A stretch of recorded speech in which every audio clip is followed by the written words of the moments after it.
Howdy, Aaron Boster here, and I'm doing an experiment. It's 11:15 p.m. Eastern Standard Time here in Columbus, Ohio, and normally I would be sleeping. I've never done a live stream on a Monday night, and I'm just doing an experiment to see if anyone might jump online. So let's give it a second and see how it shakes out.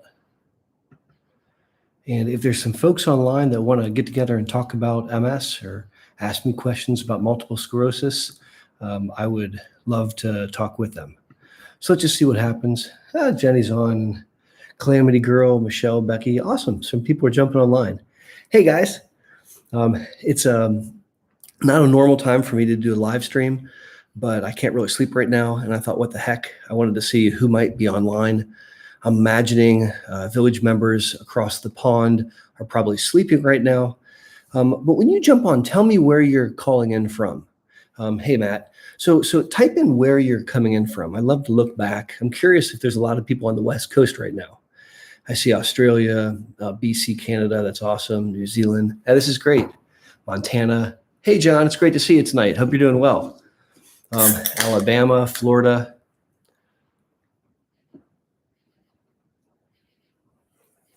This is not a planted sponsorship. It's just a sparkling water. It's delicious. Arizona, Chicago. This is great, guys. As you jump on, please, definitely share where you're coming in from. I'm super curious who's up at this time of night. I normally am not. If any of you have joined me for a live stream before, sometimes I give a didactic lecture. Sometimes I just field your questions, and I haven't prepared anything tonight at all. But if you have a question about MS or about my practice or what it's like to be an MS neurologist or what have you, I would love to entertain them. So fire away some questions. You know, of course, I can't answer something specific for you. All right, so it's 8:15 p.m. in California. I'm digging it. Same thing going on in Arizona. It's let's see, it's like 11:17 p.m. here. So Lemon Peel and Fish writes, big hugs to you. You're so awesome. It's 3:20 p.m. in New Zealand. So Lemon Peel and Fish, New Zealand is definitely on my bucket list. So Janet writes in that her brother-in-law has MS, and Brittany's in Oregon. So Nick's online saying hi from Sydney. That's really cool. So here's a question, guys, from Jenny Marie. So she writes in, hi, doctor. Well, hey, Jenny. Do you know why I had significant decrease with COVID vaccine? I'm not receiving any treatment for MS. My doctor is going to send me for a second MRI because he's so impressed. I'm not exactly sure, Jenny, exactly what you mean, to be honest. I don't understand whether you're talking about you had a less of a reaction to the COVID vaccines. I'm sorry, I'm not really sure what to say. So Janelle asks, what do you think of Mavenclad? So Mavenclad is one of the 25 different formulations of MS medicines available to treat relapsing forms of MS. It's a pill, and in my opinion, it's the king of the pills. It's a drug that's grown on me of recent. I think that it's probably a higher efficacy medicine, but not as robust as the monoclonal antibodies. But amongst the pills, I think it's supreme. And really, I think there's a lot of upsides to it. So I've definitely used it more in this past year. And I definitely think that it has a home. It's an interesting drug. The way it's given is really interesting.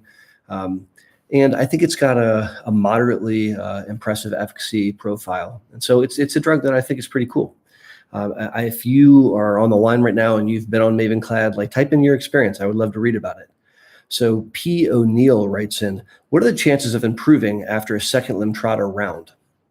So P. O'Neill, we can comment on the data that's been published. And so the CARE-MS1 and CARE-MS2 trials were the trials that led to the approval of Lemtrada. And then those trials were extended in a long-term extension, going out past 10 years now. And so when you look at patients that were in the trial, they got their first round and they got their second round. And what they saw was, as you followed patients out, a percentage of them continued to show improvement. When you look out at 10 years, like 41% of all the people left in the trial ended up having some type of improvement, which is really impressive. I think that it's not fair to demand improvement. Like, I wouldn't start taking any drug, for that matter, Lemtrada or a different drug, with the expectation of improvement. But it's really cool to know that some of the newer medicines, Lemtrada is a great example, give a chance of that it's possible. And Lemtrada has some of the maybe more impressive data on that topic. Aaron Reed says, "What's up, bro? Hey, how you doing?"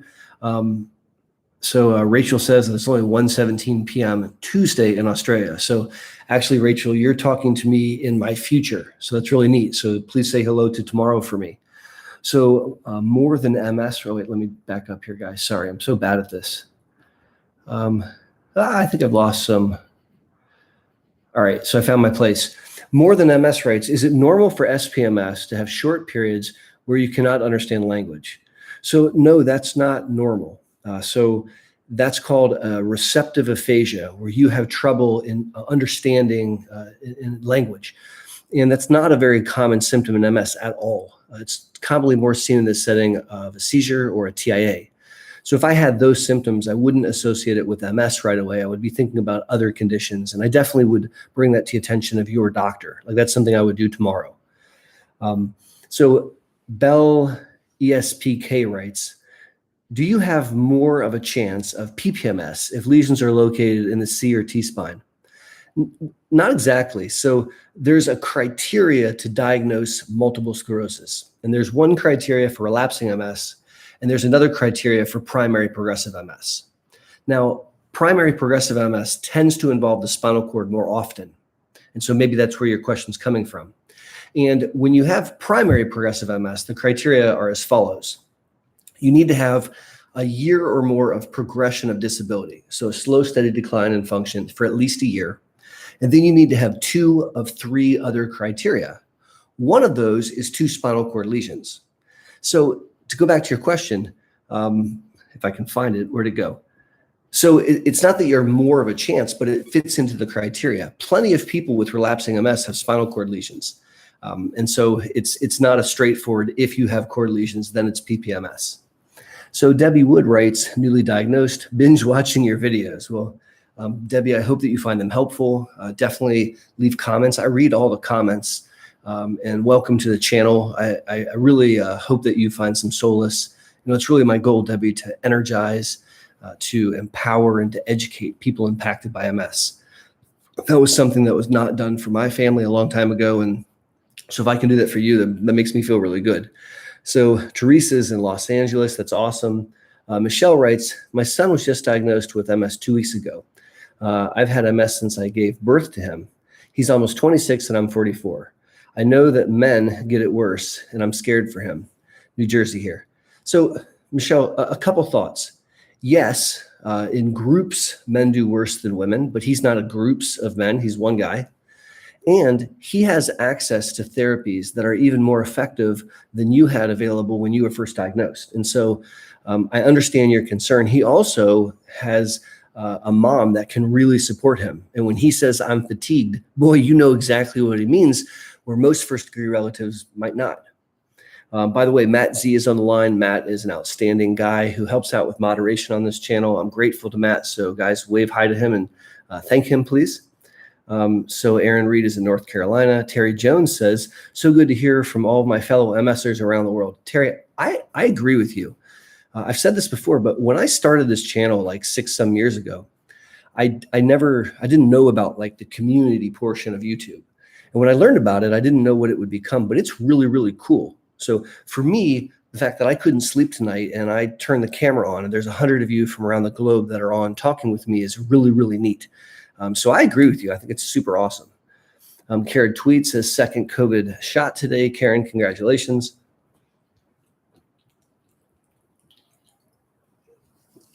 It's good. I really like sparkling water. All right, so Emma writes, is it true that you have active lesions after 2 years on Mavenclad? You might have to do it a 3rd year. Well, no.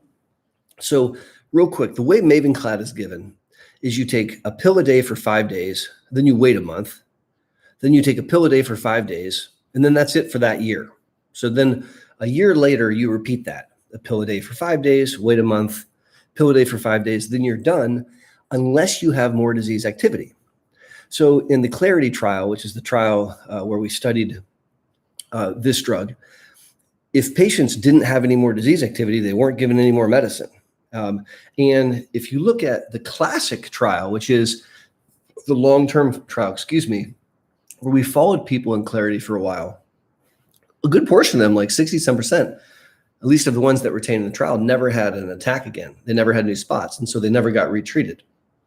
So if you take 2 years of Mavenclad and then you have an attack, or then you have new spots, at least in my opinion, I would be talking about doing something different. Now, the American label disallows you to take Mavenclad in year 3 and year 4, but it would be available to you in year 5. So if you had an attack in year 3 or year 4, we might think about switching. If you didn't have any disease activity until year 5, maybe we would discuss the option of a third course, but it's not a requirement, definitely not. I guess I should caveat all this by saying this is just my opinion and nothing I say trumps what your doctor says. Of course, what your doctor says takes precedence, and you always have to ask your doctor what's right for you. Here, I'm just giving educational advice.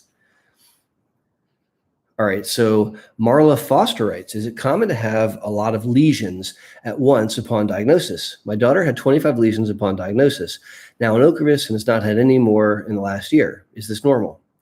So Marla, we think about it, MS starts and your immune system is crossing over into your brain and spinal cord and causing inflammatory damage.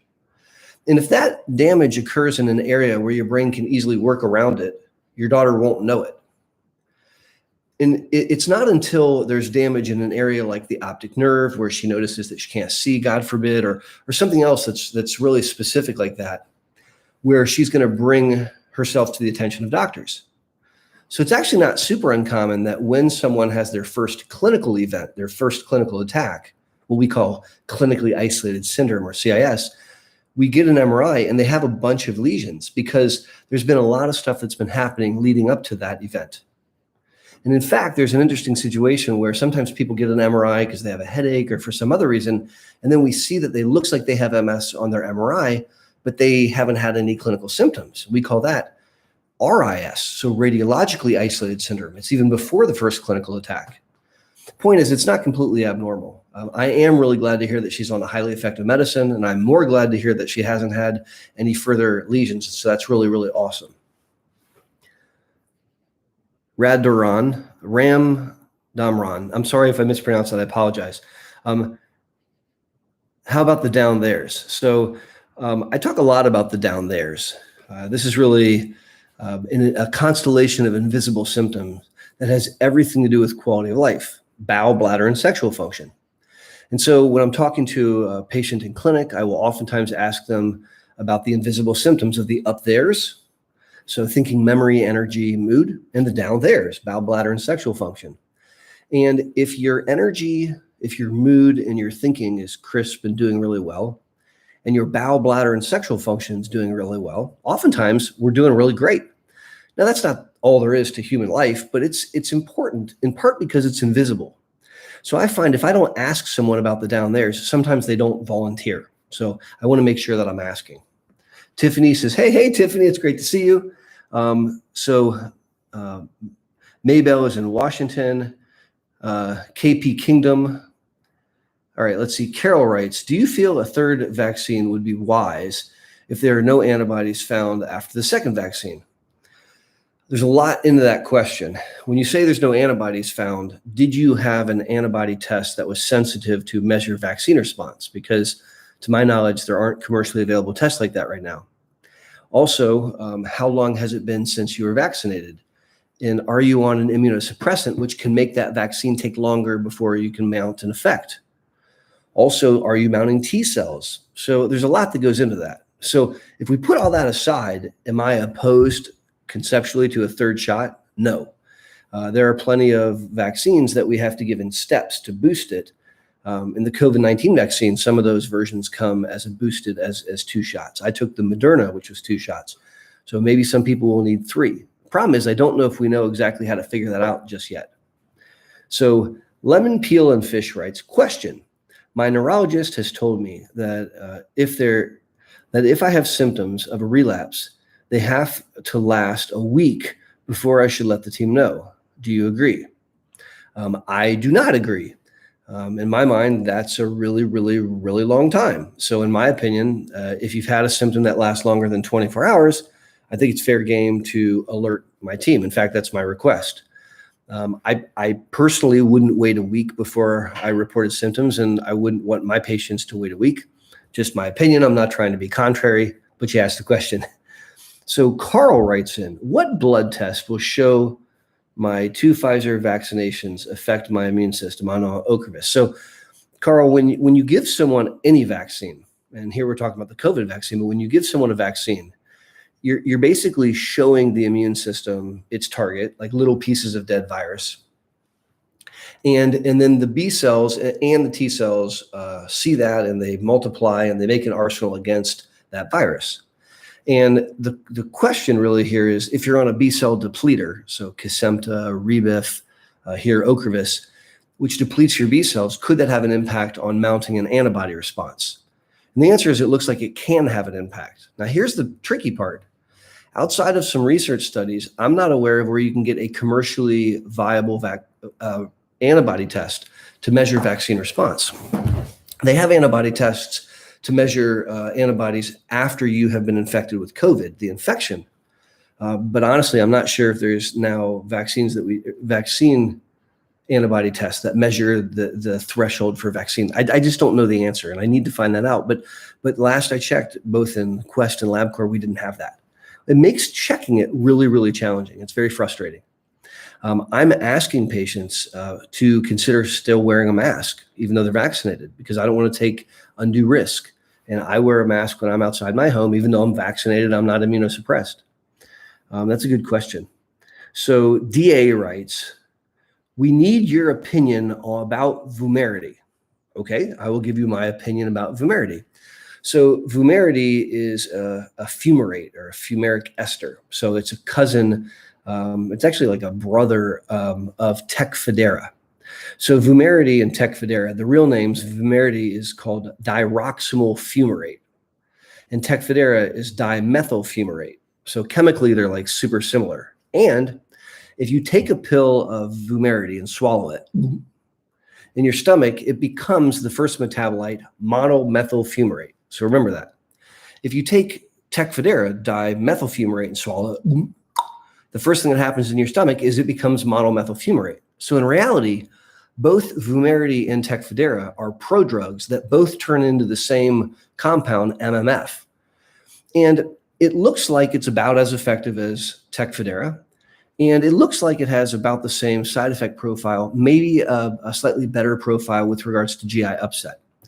So it has moderate efficacy. It's not impressive efficacy, and it's not real low. I would say it's mid-range, and it's an option. The other thing is it's a branded drug. It's not off its patent yet.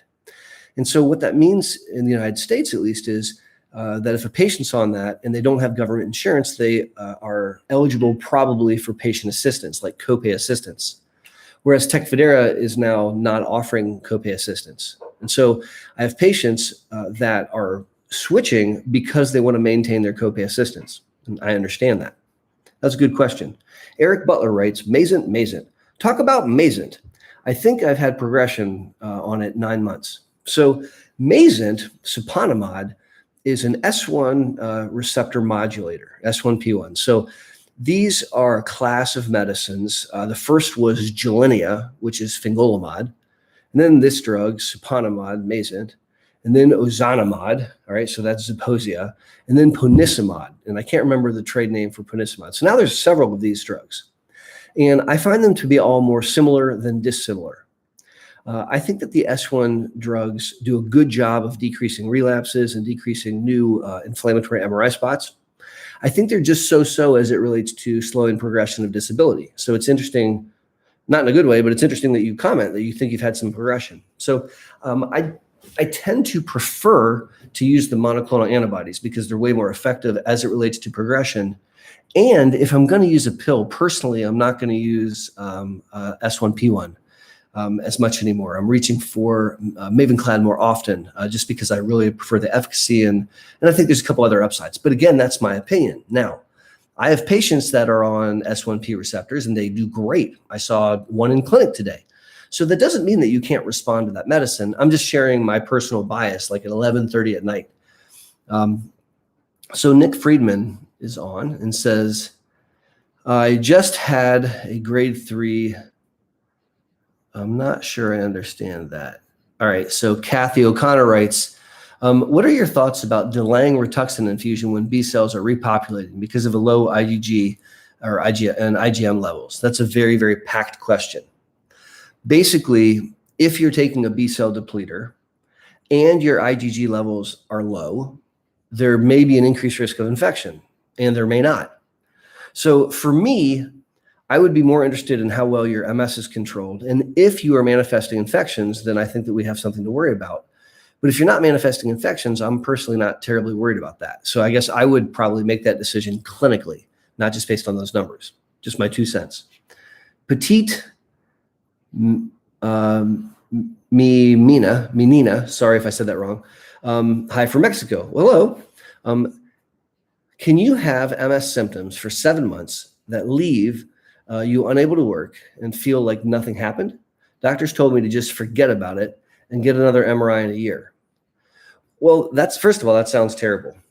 Second of all, you can have an MS symptom that can take a really long time to recover from. And in fact, you may need to do physical therapy to fully recover. Sometimes you don't fully recover, but it is possible that you could have a really bad symptom and then fully recover and then have a period of quiet. And that's part of MS in some respects, where there's periods where you can have discrete episodes of dysfunction, like we call that an attack, a flare, an exacerbation, a relapse.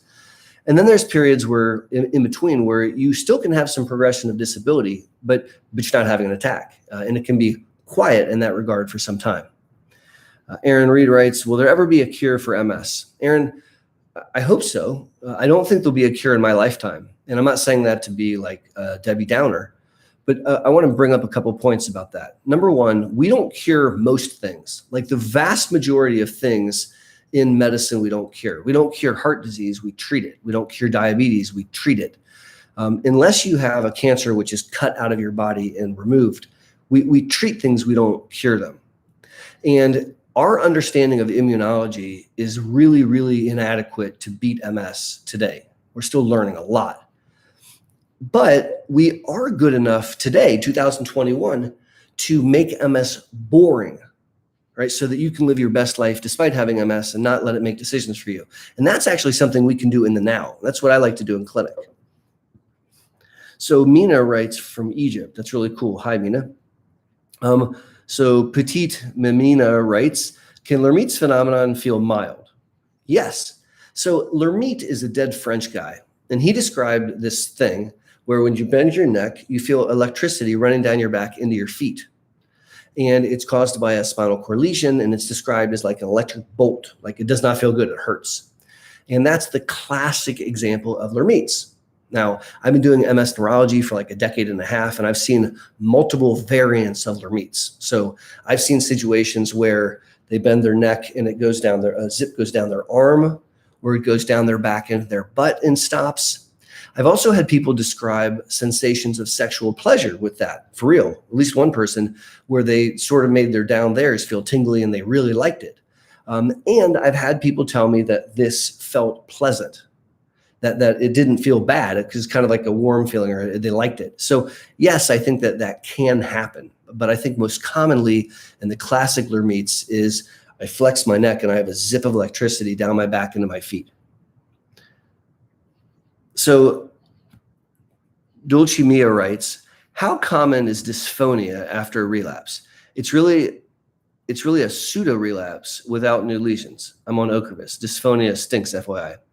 So again, a very dense question. So I don't believe that it has to be a pseudo relapse if there's no new lesions. I don't think you have to have a lesion to prove a relapse. To me, I disagree with that. And I think that the human trumps the MRI. So you didn't make up that symptom. So that's just one point that I want to bring up.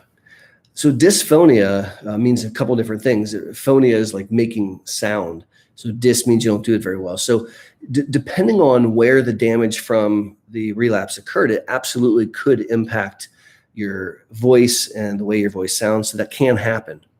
And you're right, it does stink. Now, hopefully you can work with a speech pathologist, and the speech pathologist can help retrain your voice. And they're really good at that.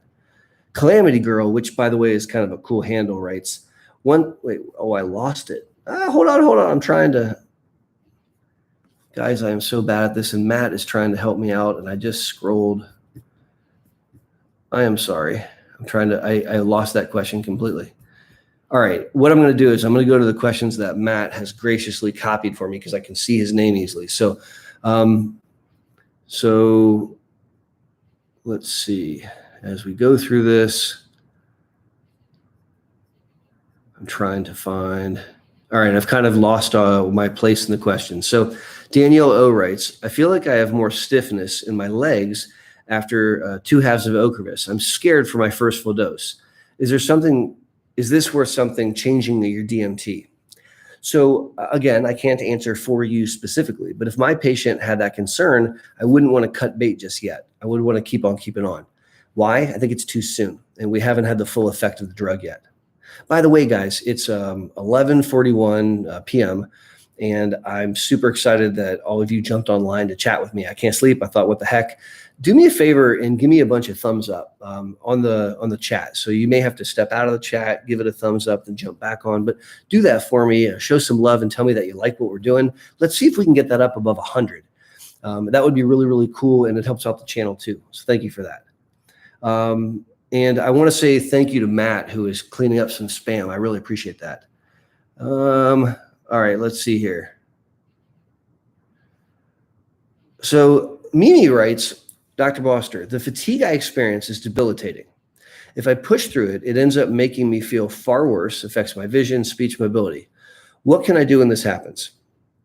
So that's very real, and fatigue and MS is a freaking monster. And so there's a lot of things that you can do. One thing, and I'll tell you what, let me just hey, Mike, I'm going to make you a moderator so you can help kind of police a little bit there, so we get rid of folks with spam. All right, so fatigue is in fact a monster. It's the number one symptom in MS, and it's the leading cause of loss of work in MS because people are so fatigued. But there's a lot of things that we can do. So one thing we can do is we can be super planful. So if you have a honey-do list of 5 things, you got to look at it and say, okay, maybe I can get all 5 done, but then do I pay the devil's price? And you may need to do only 2 of those things or 1 of those things and then do the rest on a different day. You may have to plan a nap, like literally schedule time for breaks, or you may need to schedule projects to occur at a slower pace. Taking a disease-modifying therapy can help with fatigue. It's been shown to. There are medicines that you can take to trick your brain into being more awake, like Provigil and Adderall, and those can help. Treating depression can help. Being physically active and exercise can help. Cutting out sugar out of your diet can help. So there's a tremendous amount of things that you can do. In fact, on this channel, I have a playlist. I think it's fatigue, and I've got like probably 20, 30 plus videos where I talk about that. So check that out. So Karen Tweed writes, question, heard that the sub-Q Tysabri is in the works. Any news? So sub-Q Tysabri is out. It was evaluated by the EU, so in Europe, and it's been approved. It was evaluated by the FDA, and they said no. They turned it down. So we're not going to see sub-Q Tysabri here in the United States. Something interesting about Tysabri, we've been giving Tysabri for most of our patients in a half an hour. And we've really found it to be very well received and well tolerated. So that's kind of cool. Now there's 97 thumbs up. So if there's anybody else that could give me just a couple more thumbs up, we're going to try to get that above 100, guys. So help me out. Dainty Living Large writes, I reported them. Oh, okay. You're dealing with some of the misbehaving people. Thank you. Daniel O writes, my neurologist says now that I'm on Ocrevus, he doesn't see any reason to have a future MRI. If he thinks I'm having a relapse, he will treat with steroids and continue with Ocrevus. What do you think? So again, complex question. I don't believe that a MRI is necessary when you have a relapse. Why? Because you're telling me you're having a relapse and I can see it on your exam. So I don't get an MRI for that purpose. I do get an MRI once a year, no matter what drug you're on, because I'm monitoring your disease. And if you're on a drug, I want to monitor whether it's working. So I do think it's important to get an MRI, but not for that reason. By the way, there's 113. Thank you guys. That's really awesome. Thank you for the thumbs up. Feel free to keep them coming. So Matt's working hard here. So Xbox Home writes, hey there, I'm in New Zealand. I've had my second Pfizer on the weekend.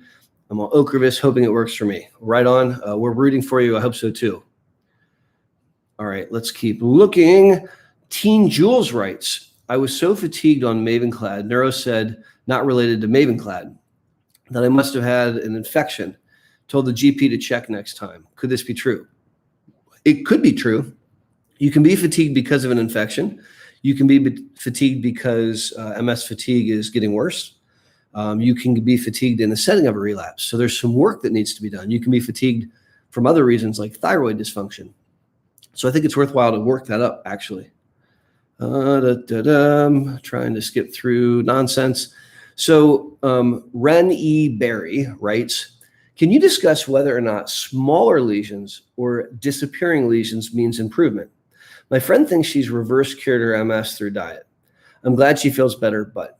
So again, a very intense question. So there is zero evidence on earth that you can cure MS just through diet, right? Now, I think diet can play a major role in MS, but I don't think you can cure it. So I wouldn't want to say that.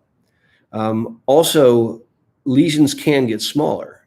And so lesions can get smaller. And in fact, there's a new idea that shrinking lesions in the setting of later stages of MS is actually not good for you. And so you can see this, but I really caution your friend. I hope that your friend maintains a wonderful, healthy diet in addition to doing other things that we know slow the disease down, just by 2 cents. Brenda B. writes, Doctor, I was just started on Kesimpta and will be able to take a flu shot or a COVID shot vaccine anymore. You will be able to. You absolutely will. It just may not work as well. It'll work, but the idea is that it may be attenuated. Lisa says, my brother who has end-stage MS, you answered the question on Sunday, thank you. He had COVID in August 2020 in a nursing home and hospitalized. He refuses the vaccine now. Should he have it? Well, again, I can't give specific advice, Lisa, for your brother. I don't have enough information. And there's a question, if you've had COVID, you may mount antibodies and then not need a vaccine. And that's a situation where those blood tests would be very appropriate. So, there's a lot of spammers, and I wonder if that's because of the hour of the day. I normally don't see spammers like this during the day, so maybe there's just some goofballs that are out at night. And I'm really sorry that Matt, that you're having to work so hard, buddy. Thank you for your help. So here Tara is writing in from Edmonton, Alberta. My neuro says it's not beneficial to put me on a DMT. Whoa. I was diagnosed 3 years ago. Doesn't the DMT help slow down the disease? I wanted him to put me on one. Oh, wow. Yes. So you're absolutely right. 100%. And I would absolutely want you on a DMT. Yep. I don't understand why the doctor would say that. Of course, I don't have any information. And I try really hard not to guess what other doctors think because sometimes it confuses me. And this is one of those cases. And I wonder if you have options of getting a second opinion maybe. So Andrew Reisner writes, when do you recommend a person get a baclofen pump? Recently had Flexeril, Xanaflex to baclofen, hoping it would work. Xanaflex is knocking me out. So that's a great question. And I actually have a YouTube video on that question. So when should someone, and I don't like to say, do you want a baclofen pump? I say, do you want a test dose to see if we like a baclofen pump, to test it out? So there's 4 things that need to happen for me to offer you a test dose, right? Number 1, you have to be spastic. And that's not intended to sound weird. Like you can have other neurological things like dystonia where you're, and you can have arms and legs that are kind of in different twisted positions that are not spasticity. So first we have to make sure it's spasticity. Second of all, you need to not like it, right? Because some people have a little bit of spasticity and it doesn't bother them, or they need their spasticity. So it's got to be something that you don't like. Number 3, what's currently going on isn't working. So you give an example here, I'm on 2 meds, it's not working. And number 4, I think that you're reliable, because if you have a baclofen pump, you have to come back to be refilled. So if you meet those 4 things, and it kind of sounds like you do, then I think it's reasonable to have a ITB test dose. In an ITB test dose, you come in the morning and we do some assessments. So we kind of move your legs and arms. We may videotape your walking or transferring. We'll tap on your reflexes, check your strength. And then we'll do a lumbar puncture and squirt in liquid baclofen. And that's not a big deal. It takes like 5 minutes. Take the needle out, and then you go into my infusion center and hang out all day. And then about once an hour, we run back and ask you how you're doing and how many spasms you've had and what your pain is. And then we move your legs around, move your arms around, and we watch you walk. And over the course of the day, we see firsthand what happens if we bathe your spinal cord in baclofen. And whether it's an awesome experience or a really bad experience, it's a temporary experience. Because by the next day, you're going to be stiff the way you were before you came in. And it gives you a snapshot window to see whether or not you like the therapy. And it's really like test driving a car. So if you go to a dealership and give a guy, your driver's license and proof of insurance or what have you, and they give you the keys to a car and you drive it around the freeway for, half an hour, you don't know everything there is to know about the car, but you might know if you hate it, or you might know if you think it's pretty slick. And in a similar fashion, one of the things I like about baclofen pumps is we can test them out. That's a great question. Thanks for asking it. Baclofen pumps aren't used enough. So let's see here. Yeah, there's just a lot of nastiness going on. All right. So where's another question? I think I've answered a lot of these. Creating contentment with Kimberly, England, diagnosed 5+ years ago by MS specialist, decided to find a local neurologist. None of the local neurologists believe I have MS. I have 10 visible lesions, but not in the typical locations for MS. So that's tough. When I meet someone, I need to make sure I agree with the diagnosis, right? I should be able to prove that you have MS. And it's really frustrating if you've seen someone that's confirmed your diagnosis, then you see someone else, they say, I don't think so. But they should be able to prove it. And you may need to go back to that MS neurologist and say, like, hey, can you help me understand this? And I feel for you, because it feels weird to be given a diagnosis and have someone say, I don't think so. Sometimes we have to repeat MRIs. Sometimes we have to get lumbar punctures. Sometimes we have to do a little bit of work to try to find a diagnosis or to confirm a diagnosis. Everyone, let's all say thanks to Matt by putting some flames, some fire in the comments. So if you appreciate what Matt Z has been doing, light up the chat with flames. All right, just to say thank you to him, because he's helped kind of keep this a professional, clean, happy environment. Go ahead and throw some flames in there, guys. And let's see, looking for more questions. Kimberly says, my doc's talking about switching me from Aubagio to something else called T-cell therapy, but I'm concerned about PML. So I'm not sure what T-cell therapy is. All right, so Matt says, he's copied a question for me. Thank you, Matt. J.D. Hayes, can you get worse if you miss an infusion after the 6-month period on Ocrevus right now?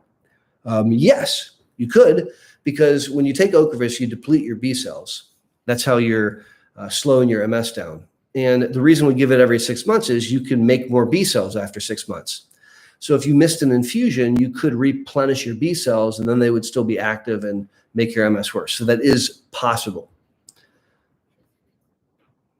So David says, thank you for doing these videos. My question is, if you know anything regarding Ocrevus and male fertility, as I'm taking Ocrevus and me and my partner are trying and worried it could affect me. So I'm not aware of any impairment to fertility, not at all. Chicken Man, that's a fun name. So great, great. Get to watch Dr. Aaron Boster. I'm blessed. Thank you. Well, that's nice of you. Get a new doctor Thursday. Hope to be in trials, MS sufferer. And then, so I hope that you have a great relationship with that doctor, and I hope that you get to participate in a trial if you're interested. All right, so Matt's copied a question. Kimberly here writes, Doc is talking about switching me from Aubagio. Oh, we already did that one. All right. Oh, the Laney is on. Hey, the Laney, it's been a while. Hope you're doing well. Sogol writes, for Kesimpta, a patient should have JCV test, ? If yes, every 6 months. So Kesimpta is a B-cell depleter and not at significant increased risk, in my opinion, for PML. I would not check a JC virus routinely while on Kesimpta the way that I would on Tysabri. Serena writes, I'm on Tysabri and wouldn't be able to get my infusion at 28 days. I'll call my infusion clinic tomorrow, but am I risking a relapse by postponing 3 days? No, not at all. So this has actually been studied. There was a really cool series of studies done. There's this really cool study done by a big group of people, a bunch of different neurologists. And some of their Tysabri patients were given every 4-week infusions every 28 days. And some were given every 5 or 6 week, and it made no difference in relapse rate. And so I sometimes give people Tysabri every 6 weeks, and I'm not worried about it. So Hannah writes, hey, doc. Well, hello, Hannah. Might have MS, waiting for a diagnosis. I just wanted to say thank you. Oh, that's nice of you. Well, you're welcome. I really appreciate you saying that. Karen Rom writes in, hi from Long Island, New York. That's awesome. My grandfather worked in Harper and Row in New York, and he lived in Columbus, Ohio. My grandmother wouldn't move to New York. So he would get on an airplane and on Monday morning and fly to Manhattan. And he had an apartment there, and he stayed there through Thursday night. And then Thursday night he flew home, and Thursday night till Sunday he was in Columbus. And they did that for like 25 years. They did it for a long time. That's crazy to me. All right, let's see here. Kathleen Kish. Would 2 different spinal taps done months apart, both with O-bands, would that be an MS diagnosis in the setting of stable MRIs? That's not really how the criteria work. So if you have unpaired oligoclonal bands in your CSF, that can help support an MS diagnosis, but by itself, that won't give you a diagnosis. And so it would really depend on your clinical story and your exam findings and what those MRIs actually showed. All right, so Michelle writes, in your opinion, what MS medicine has the best outcome with the least amount of side effects for my son, 26, who's just diagnosed? So in order to answer that question, I would have to look at all the work that's been done, read the notes of the other doctors, and I would have to look at all of his MRIs, and he would need MRIs of his brain, cervical, thoracic, spine. I would need to look at his lumbar puncture results. I need to look at his serum blood results. I would need to talk to him to understand his story, and I would need to examine him. And then after I'd done those things, I might be in a good position to start to talk to him about therapy and to understand his perspective and his goals. And only then together could we find a therapy. So it's a very complex process, Michelle. It's not as simple as like, oh, take this or take that. Dylan writes, howdy, Dr. Boster. Well, howdy, Dylan. How are you? Just got my CSF results and was told it was positive for 4 more bands. I know more than 1 isn't good, but does the number matter besides that? Again, I don't have enough context, but it depends on the lab. So the lab will specify what number of bands is considered normal. Oftentimes 4 bands is considered abnormal, but I don't know how many bands they saw in the blood. And so those could be paired or unpaired. If you have 4 bands in the CSF and 4 bands in the serum, they cancel each other out. So you have 0 unpaired bands. So really there's more information that I need there. So Glenn writes, hello from a PhD as howdy. I'm not sure that I understand that, but I think it's nice that you said hi and howdy, howdy. Chicken Man, no more lumbar punctures. They're awful. So someone's writing in from Sri Lanka. That's awesome. Howdy. Eye issues normal in MS. There are several different kinds of eye issues. You can have decreased vision in an eye from an optic neuritis. You can have pain from an optic neuritis. You can have double vision. You can have an eyelid that's droopy. So there's a lot of different things that can happen with your eye.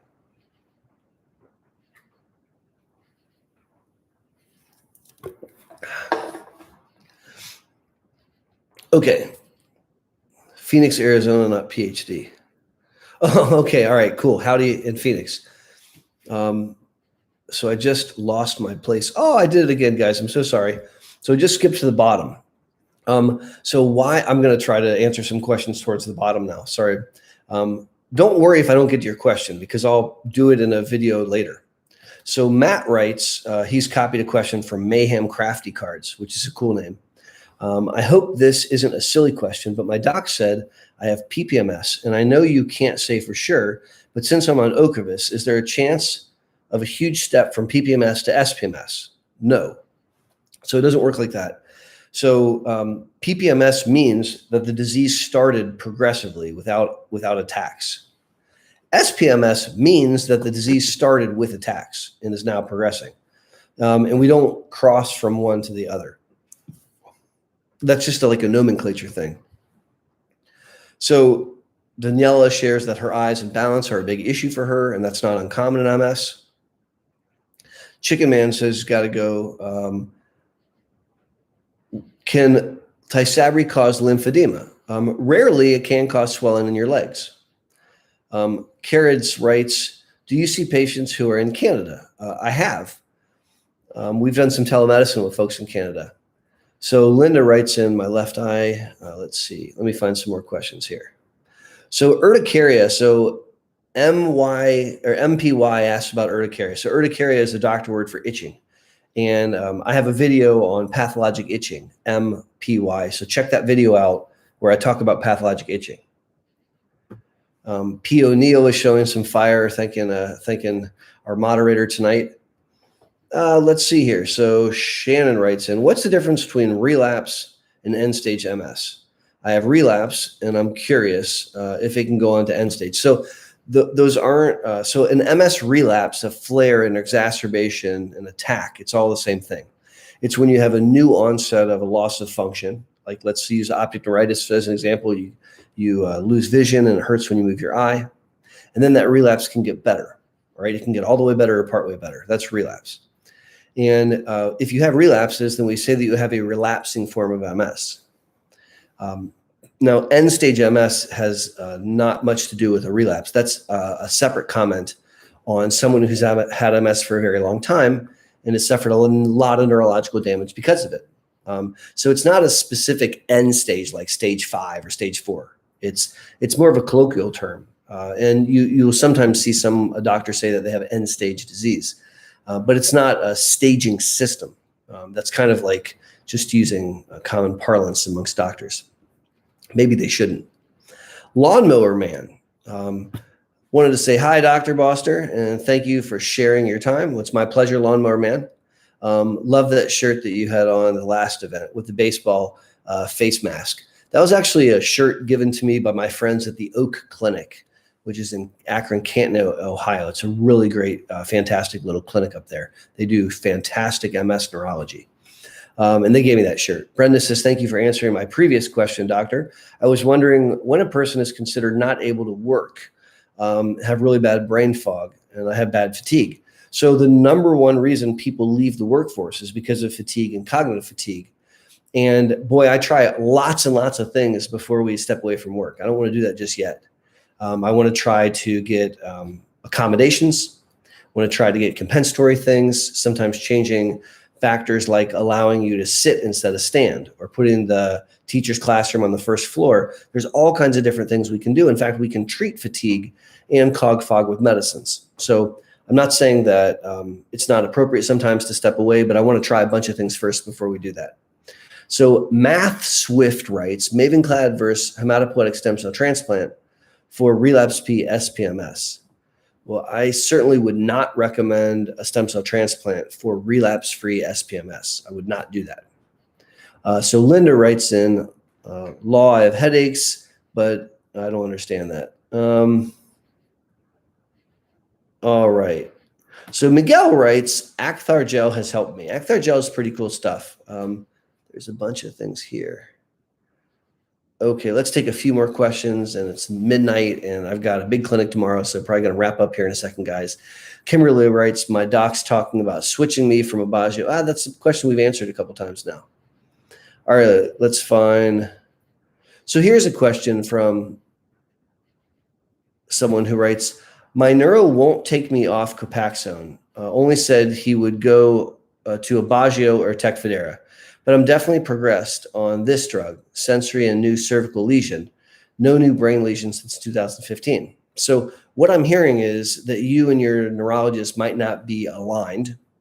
You might want something different than they want. And I'll remind you that it's your body and your brain. And it's fair to have a conversation about that and say, hey, I don't want that medicine. I want something more potent in this example. And if they still aren't comfortable, they're allowed not to be comfortable, and you're allowed to go get a second opinion. All right, guys, I've had a blast. This was really an experiment just to see if I turned the camera on, whether or not there would be people that would be up at this hour. And the answer is that there have been, and that's really awesome. So I want to thank all of you very much for jumping online with me. I'm going to continue to do this. I certainly enjoy it.